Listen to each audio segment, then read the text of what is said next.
Le budget de l'an 1 de Paul Saint-Pierre Plamondon fait réagir partout, de Québec à Ottawa. J'ai pas tellement le temps de regarder des budgets fantaisistes là, d'un an. Pour moi, un Québec indépendant, c'est viable. Maintenant, il faut dire la vérité aux Québécois. Il faut leur dire qu'il y aurait des sacrifices à faire pour un certain nombre d'années. Si le but de l'opération était de faire parler de souveraineté, mission accomplie. Quant à la valeur du document, le débat est reparti. Que la joute commence.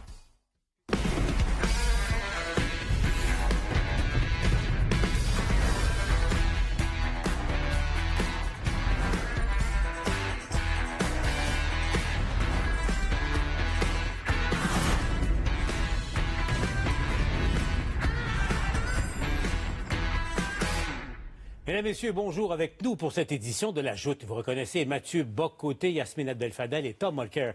Bonjour à vous trois. Bonjour. Bonjour, Paul. Mathieu, tu es en minorité à La Joute aujourd'hui. Hier, à La Joute, nous avions Yasmine et Tom, deux souverainistes et un fédéraliste, Gaétan Barrette, qui défendait la position du fédéralisme. Aujourd'hui, bon, Mathieu, quand même, poursuivons le débat.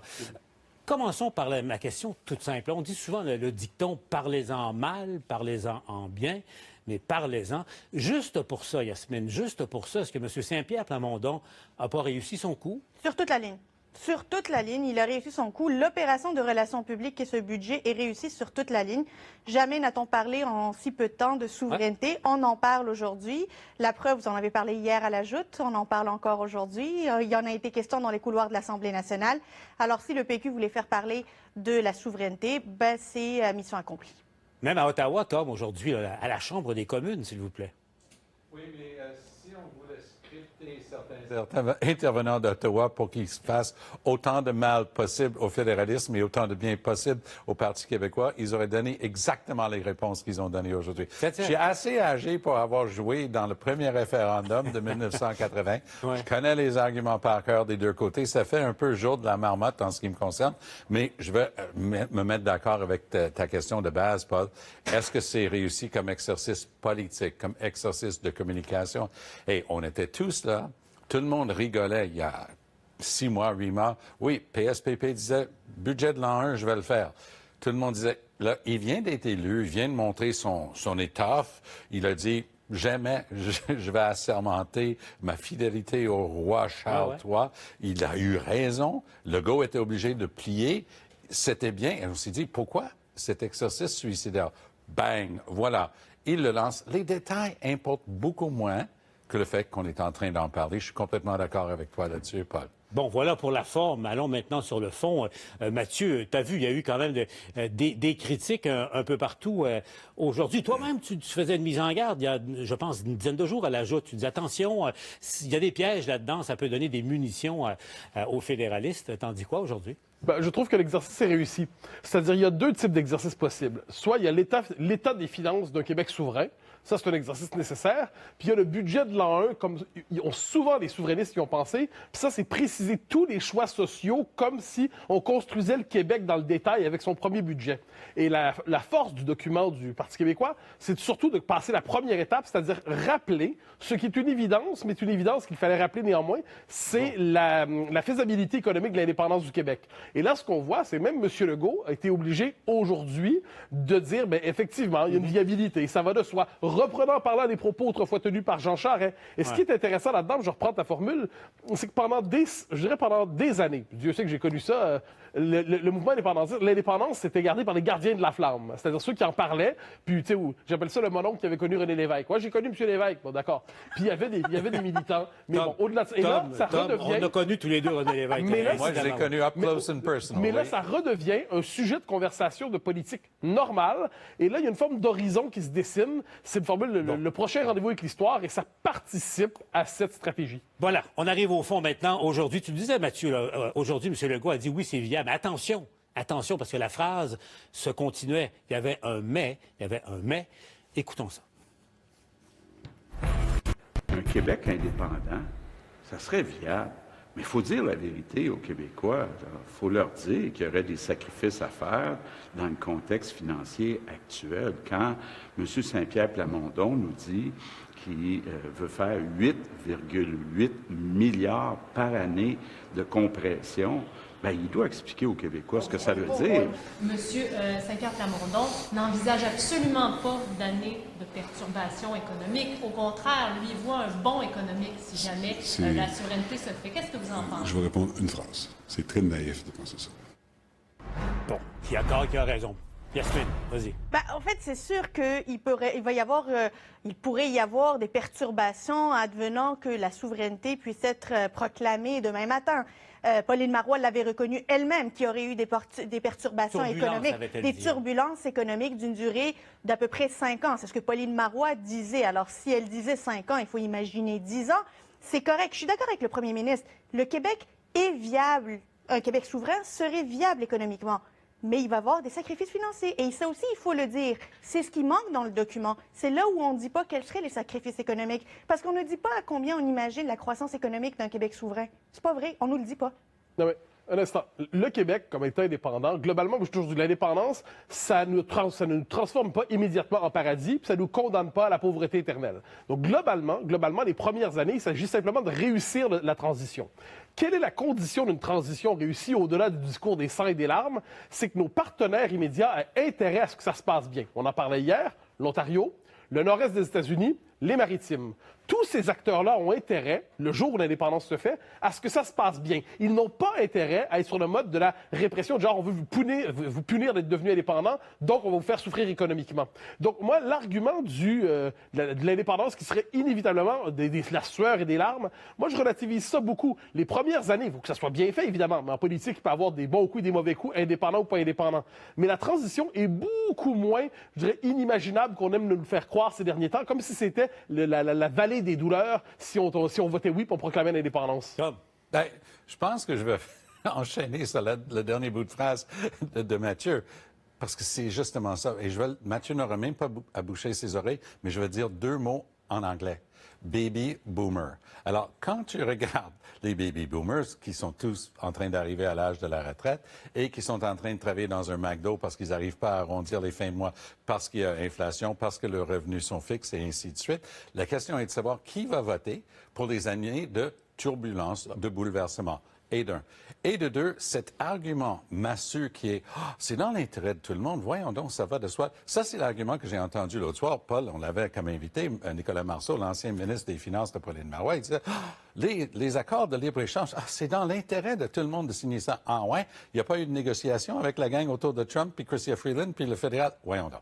Et c'est pas dans l'intérêt de tout le monde que les Américains travaillent, c'est dans leur intérêt à eux autres. Et s'ils peuvent aller grignoter un petit peu de laine sur le dos du Québec ou n'importe quel autre pays au monde, ils vont le faire. Donc, c'est là où on quitte l'exercice politique bien réussi, on s'entend là-dessus, à de la pensée magique. Ça va être le paradis. On n'aurait qu'à payer telle petite partie de la dette fédérale, tout le reste, c'est pas notre problème. Ah ouais? C'est toi qui vas décider ça d'avance, kid? Come on. Alors, c'est pas comme ça que ça marche dans la vraie vie. Ce sont de bonnes questions. Là, non, mais moi, ce qui me fascine chez les fédéralistes, c'est l'évolution du discours. On nous disait d'abord, c'est pas viable. Ah, maintenant, c'est viable, d'accord. On nous disait, mais le Québec, ce sera pas ouvert. Ah, finalement, c'est une société ouverte, démocratique et tout ça. Donc, le dernier repli argumentatif des fédéralistes, c'est de dire, dans la transition, ça se pourrait qu'il y ait des complications. Moi, je suis fasciné par ça. À l'échelle de l'histoire, j'aimerais vous rappeler, je ne connais pas un seul pays qui a obtenu son indépendance et qui a renoncé.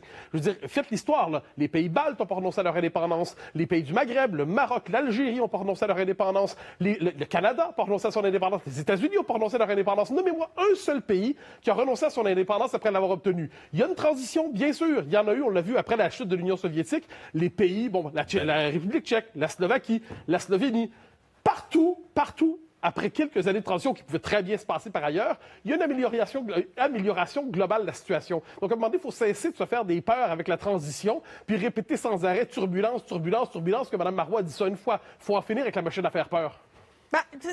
Les péquistes et les souverainistes reprennent aussi l'argument où Jean Charest a dit une fois qu'il y aurait une viabilité économique. Et d'ailleurs, aujourd'hui, ça se retrouve dans le budget de l'an 1 d'un Québec souverain. Mais maintenant que ça c'est dit, oui, c'est prouvé que le Québec, un Québec souverain, est viable économiquement. Prospère, on a encore des doutes, mais viable, certainement. Si, on a des doutes. Les traités de libre-échange ne vont pas être signés le lendemain, ni le surlendemain, ni l'année qui va suivre.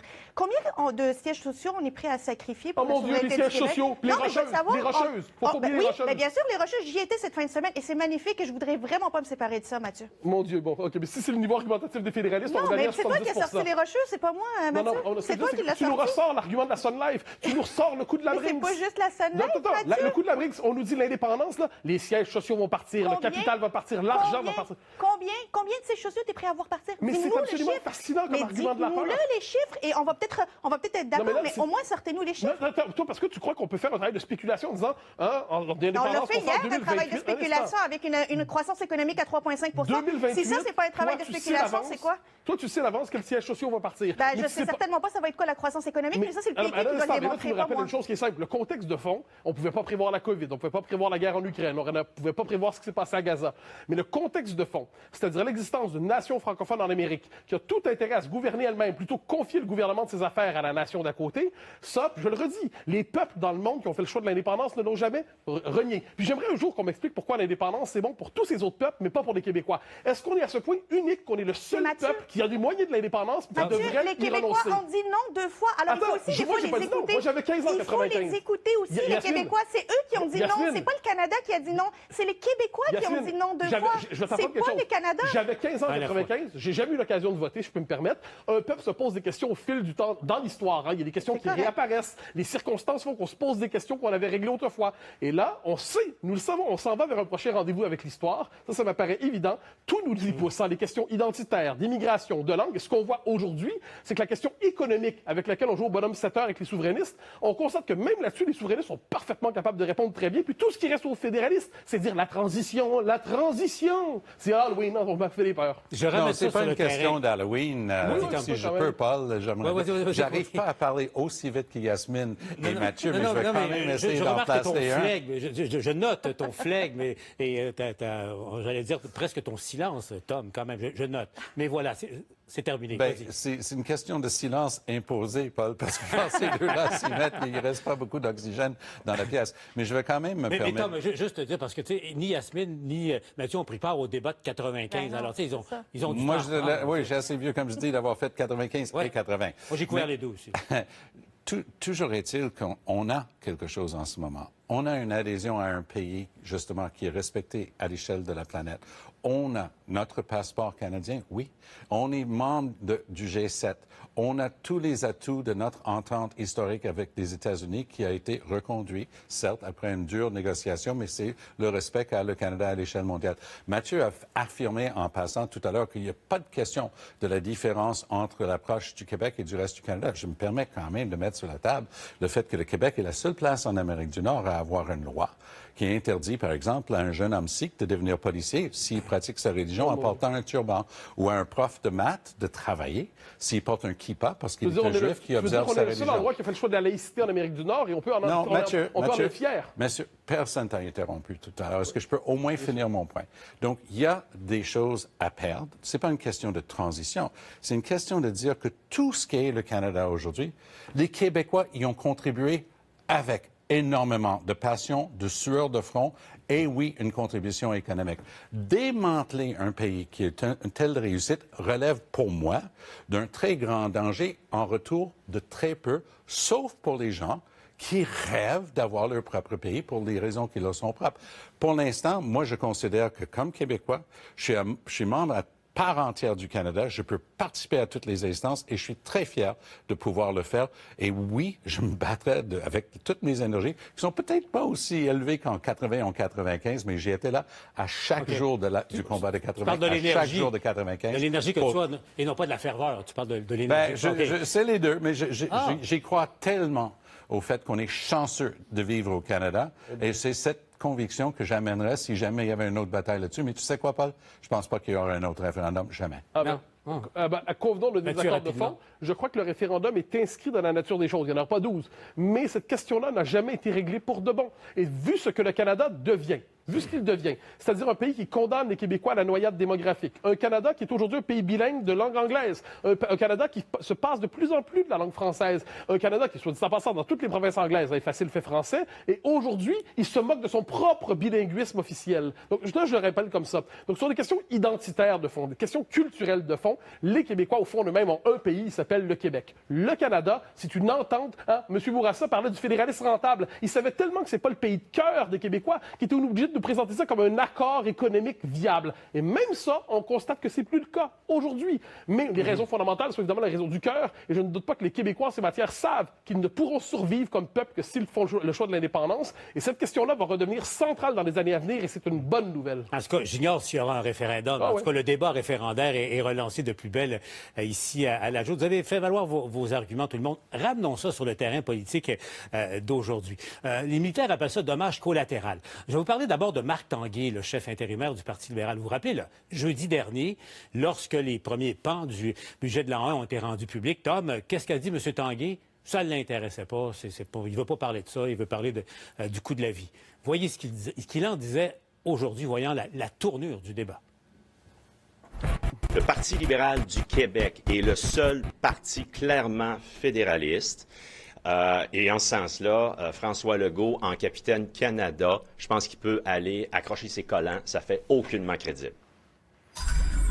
Yasmine, qu'est-ce qu'on retient? Les propos de jeudi dernier du chef libéral intérimaire ou ceux d'aujourd'hui?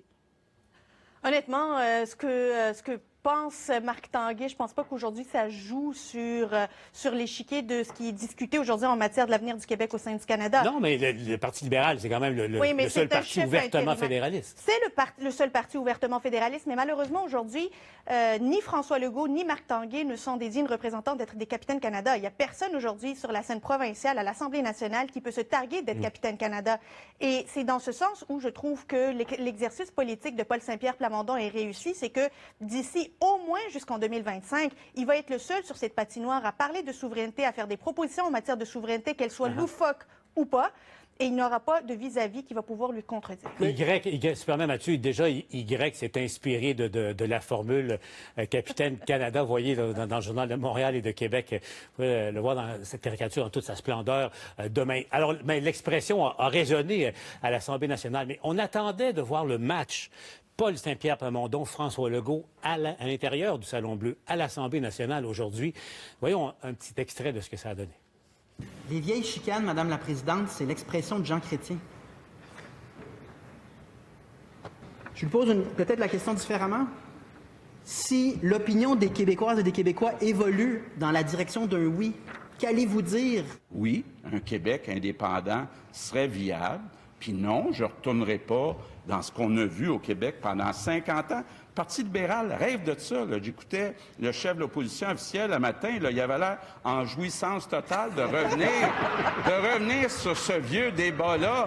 Donc... C'est terminé. Silence.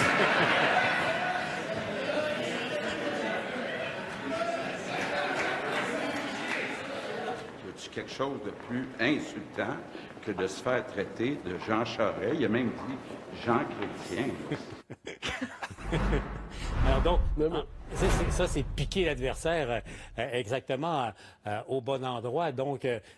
Legault, là, en parlant de Marc Tanguay, plaisir presque charnel qu'avait le chef libéral intérimaire aujourd'hui. Tom, il y en demeure pas moins là, que là, on parle de souveraineté et le duel Gabriel Nadeau-Dubois et François Legault qui a occupé les 12 derniers mois en politique, c'est M. Legault a changé de partenaire pour danser le tango. Gabriel qui? Non, GND n'est plus dans le game. Oui, pendant un bon bout de temps, François Legault a essayé d'en faire son homme de paille. Hein? Il allait l'ériger comme adversaire, se battre contre le méchant socialiste et sa taxe orange de 7 000 sur les Toyota Corolla. Et oups, là, il n'est plus là. Avec 4 membres sur 125. Et je reviens à l'aspect purement politique. J'essaie de m'extraire quand même d'un débat. Du fond, pardon, d'un vieux débat. Ouais. Et de regarder froidement la réussite. Moi, je suis capable de dire que François Legault a réussi quelque chose d'incroyable dans l'histoire politique québécoise. Un homme, tout seul, de sa gang, réussir à monter un truc qui s'appelle la Coalition Avenir Québec et faire 2 mandats d'affilée majoritaires. Extraordinaire. Je suis capable aussi de reconnaître que Paul Saint-Pierre Plamondon, même si je suis à pôles opposés dans mes idées de base politique, c'est absolument extraordinaire. Avec 4 députés sur 125, il réussit à faire parler de son projet, de ses affaires, depuis qu'il est arrivé il y a 1 an. Et c'est absolument exceptionnel comme prouesse. Mais une chose qui me frappe chez François Legault, c'est qu'il est en ce moment condamné à l'inauthenticité. François Legault, au fond de lui-même, c'est un indépendantiste. On le sait, là, c'est refoulé, il ne peut pas l'assumer. Là-dessus, on est d'accord. Là-dessus, on est d'accord. Il est prisonnier d'un cadre stratégique qui le condamne au refoulement. Donc, qu'est-ce qu'il fait? Quand il te demande comment être fédéraliste, parce que ça y est pas naturellement, puis tu n'as pas le goût d'envie d'être fédéraliste, c'est vrai, je comprends. Donc, quand il est obligé de l'être, qu'est-ce qu'il fait? Il emprunte des identités de fédéralistes qu'il a déjà connues dans sa vie. Donc là, il y a Jean Charest. Là, il répète référendum, référendum, référendum. Là, il se dit, attends, là, il n'y a pas le Martin. On va annoncer qu'on va perdre des jobs. Là, il dit, on va perdre des jobs, on va perdre des emplois. Mais François Legault n'est pas bon dans ce rôle-là parce que ce n'est pas le sien. François Legault est obligé en ce moment de se mentir à lui-même et tout le monde sait qu'il est en carence d'authenticité. Pendant la COVID, c'était quoi la force de M. Legault ou dans le débat sur la laïcité? C'est qu'il connectait avec les Québécois. Mais un homme qui ne connecte pas avec lui-même ne peut pas connecter avec les Québécois. C'est triste à voir. M. Legault, c'est le drame, hein, parce qu'on le sait au fond de lui-même. Quand il dit « je ne pourrais pas faire un troisième référendum, on le perdrait », qu'est-ce que ça veut dire? C'est qu'il se met dans le camp du oui puis il a peur de le perdre. Donc, au fond, exactement ça. Au fond, lui-même, tout à fait. Il ne se met pas dans le camp du non. S'il se met pas dans le camp du non, il dit on le gagne. Mais en réponse à la question en chambre aujourd'hui de PSPP, tu voteras comment? Il se lève, il dit oui. Le Québec est viable économiquement, indépendant. Oui. Mathieu, tu as tout à fait raison. Tu as absolument raison sur toute la ligne. François Legault ne veut pas d'un référendum. Ça ne veut pas dire qu'il ne veut pas de la souveraineté. Il ne veut juste pas passer à travers la période trouble que représente une période référendaire. Mais il n'est pas capable de dire qu'il est fédéraliste, qu'il aime le Canada, qu'il voit au Canada quelque chose qui vient le chercher. Ça ne vient pas des tripes, son amour pour le Canada, comme d'autres fédéralistes, comme un Jean Charest, par exemple, où il a connecté avec la population durant la dernière campagne référendaire parce que ça venait des tripes, parce qu'il parlait aux émotions. Et c'est ça la différence entre un François Legault qui est, je l'ai déjà dit sur cette émission, un non-binaire nationaliste, ni fédéraliste, ni souverainiste, là, quelque part entre les deux, puis il ne veut pas se faire imposer une position, une identité, mais il ne veut pas dire que c'est un fédéraliste, et un jour, il dira qu'il est souverainiste. Mais moi, c'est le drame de M. Legault, en fait. C'est que c'est un souverainiste dans le placard. Puis il sait que s'il décide de faire son coming out... Je ne pensais jamais assister à un traité de psychologie politique en direct à la clair. S'il décide de faire son coming out, dans sa famille, ils vont mal le prendre. Ils vont dire, les Fitzgibbon, puis le Boys Club économique du gouvernement va dire ça, c'est pas bien, c'est pas dans la morale de la famille qu'à faire un coming out souverainiste. Puis c'est le drame de sa coalition. Qu'est-ce qu'il y a dans sa coalition? Il y a Simon-Jolin Barrette, Bernard Drainville, des indépendantistes convaincus pour l'essentiel, ou à tout le moins qui y sont arrivés. Il y a des fédéralistes radicaux. C'est Éric Girard et ainsi de suite. Alors, il y a des convaincus et des radicaux. J'adore comment tu expliques et comment tu décris les deux factions qui peuvent représenter la coalition. Il y a des radicaux de l'autre bord. Donc, ce qui est intéressant, c'est que sa coalition à M. Legault, elle est fondée sur cette idée qu'il ne peut pas trancher. Mais ça, c'était possible dans un contexte où les Québécois ne voulaient plus débattre de ça, puis on avait remplacé le débat sur la souveraineté par le débat identitaire. Mais là, qu'est-ce qu'on a vu? Puis c'était prévisible. Le débat identitaire a conduit au débat sur la souveraineté, parce que la pleine identité, c'est la souveraineté. Et là, M. Legault est pris dans sa coalition stratégique. À l'origine, on s'en souvient, c'était on n'en parlera pas pour 10 ans. On n'en parlera pas pour quelques années. Puis là, c'est devenu, on n'en parlera plus jamais. Mais quand il dit ça, M. Legault, il se regarde dans le miroir le soir et il dit « je suis pas heureux ». Tu oublies une entrevue cruciale. À l'aube de l'élection 2018, dans l'actualité, tous les chefs de parti donnent des réponses aux mêmes questions, un coup classique. Et la réponse de François Legault est pour les archives. On lui pose la question sur la souveraineté et voici sa réponse. Il dit « on a essayé 2 fois de régler ça en une grande soirée. Moi, je vais m'y prendre autrement. Je vais aller chercher plus de pouvoir en immigration, sur la langue. » Alors, il décline exactement ce qu'il a fait. Puis ça n'a pas marché? Non, un instant. Puis il dit, on va faire ça pour amener justement à ce même résultat. Il n'a jamais dit dans ce truc-là qu'il ne voulait pas de souveraineté. Il disait juste le truc, dans un soir, ça n'a pas marché. Et la carte routière qu'il a décrite, et c'est exactement celle qu'il a suivie. C'est pour ça que là-dessus, je suis d'accord avec toi. Il est toujours un souverainiste et il est dans une très mauvaise situation parce qu'il ne peut pas le dire, donc il cherche toutes les manières de l'expliquer autrement. M. Parizeau a un discours très beau en 1995, juste avant le référendum. Il fait l'histoire de tous ceux qui étaient fédéralistes et qui sont devenus souverainistes. Puis à la fin de ce magnifique discours, qui est écrit par Jean-François Lisée, je crois, il dit que le dernier entré laisse la porte ouverte, s'il vous plaît. Mais je dirais, M. de Gaulle, la porte est ouverte et on vous attend tôt ou tard. Moi, je veux savoir, François Legault, si un référendum, il voterait quoi? Je pense que les Québécois ont le droit de savoir. Il a dit oui. Non, il a dit à plusieurs reprises qu'il voterait non. Ça, on s'en souvient. Quand, en 2012, il a dit qu'il voterait non. Il l'a redit à quelques moments. Il n'a pas dit aujourd'hui. Non, mais c'est pas... Voilà, d'accord, mais il l'a dit assez souvent. Mais ce qui est fascinant lorsqu'il le dit, c'est qu'ensuite, il dit « je voterai non parce que je ne veux pas le perdre ». Donc là, tu dis, OK, donc tu voterais non pour ne pas t'associer à la défaite de ton propre camp. Donc tu veux t'associer au camp auquel tu crois pas. Là, tu te dis là-dedans, pour M. Legault, c'est une question qui est résolue officiellement, mais au fond de son cœur, nous ne doutons pas de ses convictions. Mathieu, es-tu en train de préparer en secret un traité, enfin une thèse en psychologie, là, parce que je t'écoute depuis tout à l'heure. Franchement, honnêtement, je pense que c'est pas si complexe que ça. Ce que je décris, tout le monde le voit. Ce qu'on décrit, tout le monde en est témoin. C'est dramatique parce que M. Legault, je l'ai souvent dit, c'est un homme de qualité.